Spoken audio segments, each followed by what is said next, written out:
As the bear safety rhyme goes, if it's brown, lay down. If it's black, fight back. And if it's white, good night.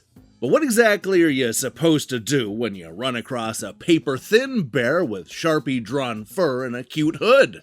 Well, don't panic, because that's just Ruffy, the star of the new 3D platformer inspired by games like Banjo-Kazooie and Crash Bandicoot. He's just one of the many likable characters in Riverside, an island kingdom full of puzzles to solve and treasures to track down. Is this the perfect summer getaway? Find out now when I review Ruffy and the Riverside, the debut release from Socrates Laboratories.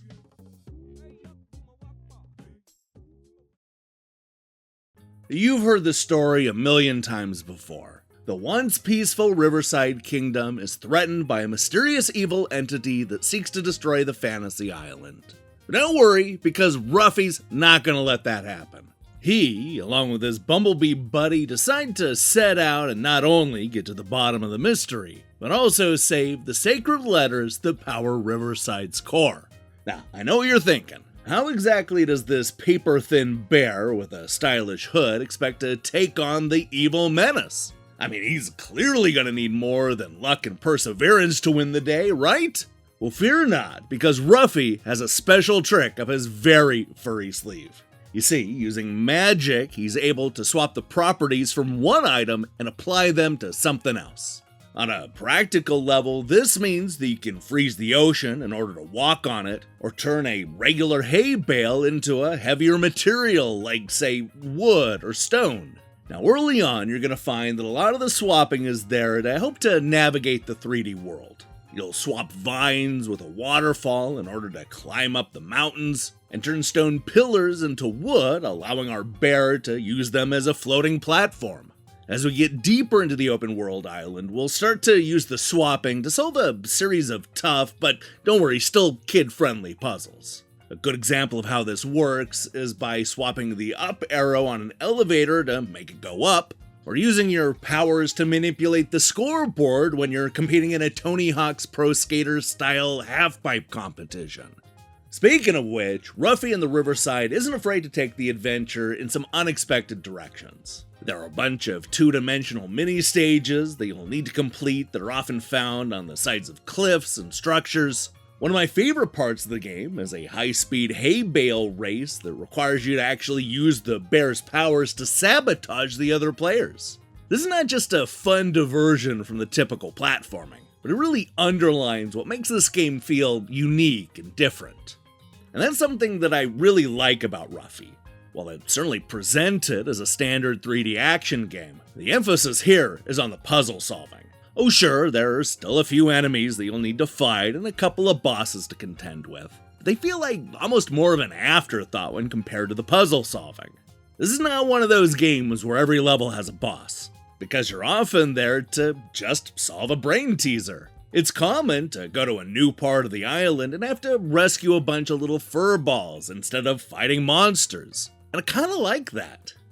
Now let me tell you, there's a lot to do here. Sure, there's the main story, which mostly revolves around finding all 6 of the sacred letters of Riverside. But the game really is a lot more than that. Everywhere you look, there are side quests to take on and puzzles that are just waiting to be solved. In true Banjo-Kazooie fashion, there are also a lot of things to collect and hidden areas to uncover. Even after I had completed the game and watched the credits roll, I knew that I had barely scratched the surface of what there was to do in Riverside. And you know what? I actually wanted to do those mini quests and side puzzles because I had a lot of fun bopping around the colorful, magical world of Riverside. It really would make for a great vacation destination. A lot of this comes down with just the way that it looks. I really love the way the paper-thin characters look and interact with this world.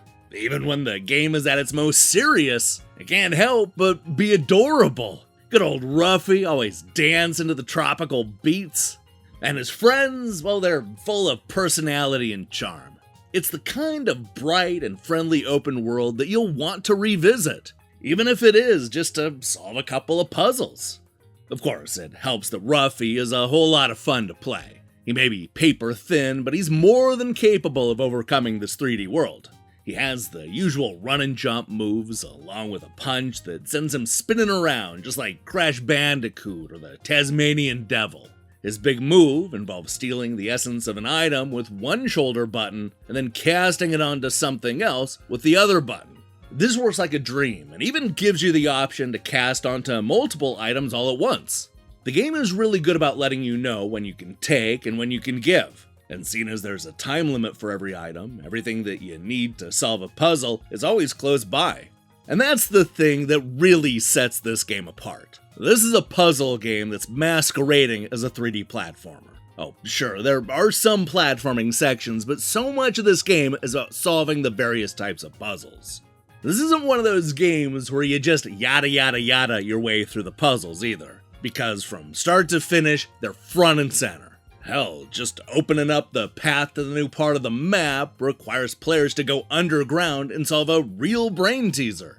The game takes the simple swap mechanic and really uses it to its full potential, forcing you to look and interact with the world in a brand new way. The problem that I kept running into is that it feels like we're being rushed through every section, underutilizing the different parts of this open world. The spooky graveyard is a perfect example of what I'm talking about. I imagine that a lot of time and effort went into making this part of Riverside look unique and different. Yet you might not even remember it because we only spend a couple of minutes there solving what amounts to a very simple padlock puzzle. Once you do that, you get the sacred letter, and then you never think about the graveyard section ever again. And this kind of thing kept happening over and over and over. The game's like an impatient tour guide that can't wait to clock off and go home. You'll barely have time to even look around before the puzzle's over and we're off to the next part. This is the kind of game that actually would have benefited if each part of the map had both a puzzle and a platforming component, if only to get more out of this location. Something is definitely missing here because by the time I beat the game, I was kind of left unsatisfied. It felt like the whole thing was over just as the story was starting to heat up. I honestly can't believe I'm about to say this, but the different sections in this game kind of feel like they need more filler. There are a few other problems with Ruffy, like how needlessly wordy the game tends to be, or how some of the puzzle concepts are repeated a few too many times. I also found that some of the platforming was made harder because of the two-dimensional character. It's not always easy to judge where you're going to land, especially on a small platform or a ledge. Look, I suspect that the target audience won't be as annoyed by this as I was, but it's still worth bringing up. Well, the gameplay needs to be tightened up a little bit, and the pacing is far too brisk. Ruffy in the Riverside is a great debut release from Socrates Laboratories. It flirts with being a throwback mascot game, but ultimately goes in a slightly different direction, focusing more on the puzzles than the platforming. That's a unique take on the genre that I ended up appreciating, but if you go in expecting a more traditional platformer, then you're definitely gonna be left disappointed.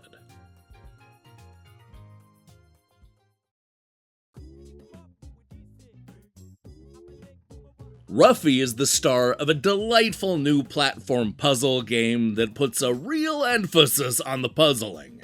With a welcoming tropical island bursting with vibrant colors and a whole kingdom full of furry friends to help, Riverside is the type of vacation getaway that you don't want to leave. From sabotaging high-speed races to collecting a bunch of different items, Ruffy will use his magical swapping abilities to solve a wide assortment of clever puzzles. Though the platforming is a bit lackluster and the story feels weirdly rushed, this is a fun puzzle platformer that skews young, but can certainly be enjoyed by gamers of all ages. Ruffy in the Riverside is a great puzzle game that's masquerading as a so-so platformer.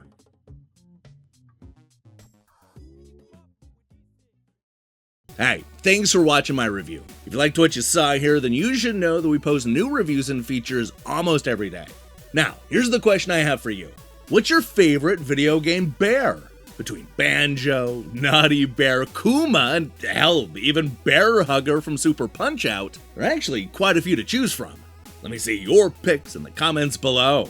In other news, we're going to be back later this week with a Nintendo Classics report card, as well as the continuation of the Ninja Gaiden review crew. We really do have a packed week in store, so do me a favor and click that subscribe button and support what we're doing here. Until then,